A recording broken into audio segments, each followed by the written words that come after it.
तो स्वागत है आपका पार्ट 2 में। तो हेलो दोस्तों, कैसे हैं आप सब। जैसे कि आपने पार्ट 1 में देखा कि हम गाँव घूमने के लिए चले गए थे, तो यहाँ पे मेरी मौसी और मामी लोग भी मिल गए थे मुझे। और यहाँ पे हमने देखा कि कीर्तन की भी तैयारियाँ स्टार्ट हो गई थी, तो हमें यहाँ पे दूल्हे राजा भी मिल गए थे। तो हमने दूल्हे राजा से भी उनसे थोड़ी बात की और उसके बाद में मेहमान तो आ ही रहे थे, तो यहाँ पे कीर्तन भी स्टार्ट हो गए थे थोड़ी देर में। यहाँ पे सबके सब कीर्तन की तैयारी होने लग गई थी, तो यहाँ पे सब नाच रहे थे। और यहाँ पे दादी की एनर्जी तो देखो तुम। और उसके बाद बच्चे भी बहुत इंजॉय कर रहे थे, तो मैं चली गई थी सोने के लिए क्योंकि मैं बहुत थक गई थी।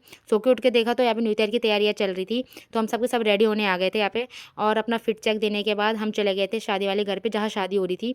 तो यहाँ पे पहुँच के तो यहाँ पे मेरी मौसी और से रुका नहीं गया, तो अपनी भारी भरकम कमर लेके मेरी मौसी पतली कमर पे नाच रही थी। और यहाँ पे डांस करने के बाद हम चले गए थे खाने के लिए। तो यहाँ पे रोटियाँ भी बननी स्टार्ट हो गई थी और यहाँ पे खाने की तैयारी भी लगभग हो ही चुकी थी, तो हम चले गए थे खाने के लिए। हमने यहाँ पे खाने के लिए बैठे और हमने फटाफट से यहाँ पे मैंने और मेरी बहन ने खाना खाया। और यहाँ पे थोड़ी देर में बैंड बाजे भी आ गए थे, तो सबके सब कोई बैंड बाजे में नाच रहा था तो कोई डीजे में नाच रहा था, लेकिन हम डीजे में नाच रहे थे।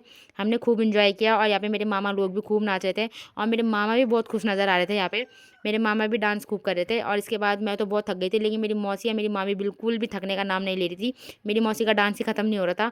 और उसके बाद नाच नाच के मेरी या मेरी बहन की हालत देख सकते हैं आप। उसके बाद हम चले गए थे सोने के लिए। तो यहाँ पे मॉर्निंग भी हो गई थी। मॉर्निंग का व्लॉग भी हमने इसी में स्टार्ट कर दिया था। यहाँ पे पापा और मामा भी चाय का एंजॉय ले रहे थे, तो हमने फटाफट से ब्रश किया। और यहाँ पे मेरी बहन मुझे टोजो दे रही थी और थोड़ी देर में यहाँ पे बारात जाने की तैयारी हो रही थी। यहाँ पे बारात के लिए सब रेडी हो रहे थे। तो दोस्तों मिलते हैं पार्ट 3 में बारात वाले व्लॉग में। तो तब तक के लिए इतना ही। मेरी वीडियो में बने रहे, तब तक के लिए बाय बाय।